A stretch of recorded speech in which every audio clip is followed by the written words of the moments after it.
अपने किसी मोमिन बंदे को आजमाता हूँ और वो सब्र करता है तो मैं उसे जन्नत अता करता हूँ। एक और हदीस में है कि सब्र एक रोशनी है, यानी मुश्किल वक्त में सब्र करने से दिल को सुकून मिलता है और अल्लाह की मदद हासिल होती है। अल्लाह ताला फरमाता है, जब मैं अपने किसी मोमिन बंदे को आजमाता हूँ और वो सब्र करता है तो मैं उसे जन्नत अता करता हूँ। इस हदीस में अल्लाह ताला ने मोमिन बंदों के लिए सब्र की अहमियत बताई है। जब किसी मोमिन पर कोई मुसीबत आती है तो उसे सब्र करना चाहिए। सब्र का मतलब है कि अल्लाह की मर्जी पर राजी रहना और शिकायत न करना। सब्र करने वालों को अल्लाह ताला जन्नत में दाखिल करेगा।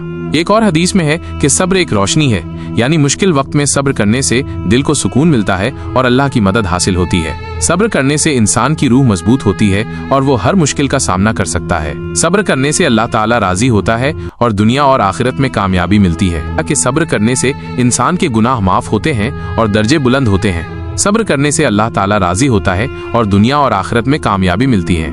एक हदीस में है कि सब्र करने वालों को अल्लाह ताला बेहिसाब अज्र देगा, यानी सब्र का फल बहुत मीठा होता है। सब्र करने से इंसान के दिल को सुकून मिलता है और वो हर मुश्किल का सामना कर सकता है। एक और हदीस में है कि जब किसी मोमिन पर कोई मुसीबत आती है और वो सब्र करता है तो अल्लाह ताला उसके गुनाह माफ कर देता है, यानी सब्र गुनाहों का कफ्फारा है। सब्र करने से इंसान के दिल में अल्लाह की मोहब्बत बढ़ती है और वो अल्लाह के करीब हो जाता है। कि सब्र करने से इंसान की रूह मजबूत होती है और वो हर मुश्किल का सामना कर सकता है। सब्र करने से इंसान के दिल में तसल्ली और सुकून पैदा होता है कि मुसीबतें अल्लाह की तरफ से इम्तिहान होती हैं। ये मुसीबतें अच्छे और बुरे दोनों तरह के लोगों पर आ सकती हैं। अल्लाह ताला अपने नेक बंदों को आजमाता है ताकि उनके दर्जे बुलंद हों और उनके गुनाह माफ हों, और बुरे लोगों को उनकी बुराइयों की सजा देने के लिए मुसीबतें आती हैं। कि हमें हर हाल में अल्लाह पर भरोसा रखना चाहिए और सब्र से काम लेना चाहिए। मुसीबत के वक्त शिकायत करने के बजाय अल्लाह से मदद मांगनी चाहिए कि मुसीबतें अल्लाह ताला की तरफ से इम्तिहान होती हैं।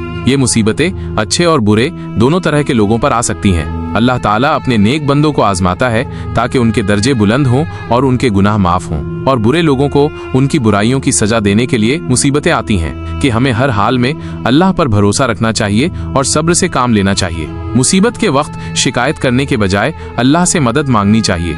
एक और हदीस में है कि सब्र करने वालों को अल्लाह ताला बेहिसाब अज्र देगा, यानी सब्र का फल बहुत मीठा होता है। सब्र करने से इंसान के दिल को सुकून मिलता है और वो हर मुश्किल का सामना कर सकता है। एक और हदीस में है कि जब किसी मोमिन पर कोई मुसीबत आती है और वो सब्र करता है तो अल्लाह ताला उसके गुनाह माफ कर देता है, यानी सब्र गुनाहों का कफ्फारा है। सब्र करने से इंसान के दिल में अल्लाह की मोहब्बत बढ़ती है और वो अल्लाह के करीब हो जाता है। कि सब्र करने से इंसान की रूह मजबूत होती है और वो हर मुश्किल का सामना कर सकता है। सब्र करने से इंसान के दिल में तसल्ली और सुकून पैदा होता है। हजरत अय्यूब अलैहिस्सलाम ने सालों तक सब्र किया और कभी अल्लाह से शिकायत नहीं की। आखिर में अल्लाह ने उन्हें शिफा अता की और उनकी दौलत भी लौटा दी। एक और वाकया है एक नेक औरत का जिसका बेटा मर गया। उसने सब्र किया और अल्लाह से दुआ की। अल्लाह ने उसे जन्नत में एक घर देने का वादा किया। ये वाकया सुनाकर हमें सिखाया कि मुसीबत में सब्र करने वालों को अल्लाह बहुत पसंद करता है और उन्हें इसका बेहतरीन बदला देता है। एक बार एक शख्स बहुत बीमार हो गया और उसकी बीमारी ठीक नहीं हो रही थी। वो बहुत परेशान था, लेकिन उसने सब्र से काम लिया और अल्लाह से दुआ करता रहा। आखिर में अल्लाह ने उसकी दुआ कबूल की और उसे शिफा अता की। ये वाकया सुनाकर हमें बताया कि सब्र और दुआ से बड़ी मुश्किल भी आसान हो जाती है। एक बार एक शख्स बहुत गरीब था और उसके पास खाने के लिए कुछ नहीं था। वो बहुत परेशान था, लेकिन उसने सब्र से काम लिया और अल्लाह से दुआ करता रहा। आखिर में अल्लाह ने उसकी दुआ कबूल की और उसे रिज़्क अता किया। कि अल्लाह सब्र करने वालों की मदद करता है। एक बार एक आदमी पर बहुत ज्यादा कर्ज हो गया और वो उसे चुका नहीं पा रहा था। वो बहुत परेशान था, लेकिन उसने सब्र से काम लिया और अल्लाह से दुआ करता रहा। आखिर में अल्लाह ने उसकी मदद की और उसका कर्ज अदा हो गया। ये वाकया सुनाकर हमें बताया कि कर्ज एक बहुत बड़ी जिम्मेदारी है और हमें इसे जल्द से जल्द चुकाने की कोशिश करनी चाहिए। लेकिन अगर किसी वजह से कर्ज चुकाने में देर हो रही है तो हमें सब्र से काम लेना चाहिए और अल्लाह से मदद मांगनी चाहिए।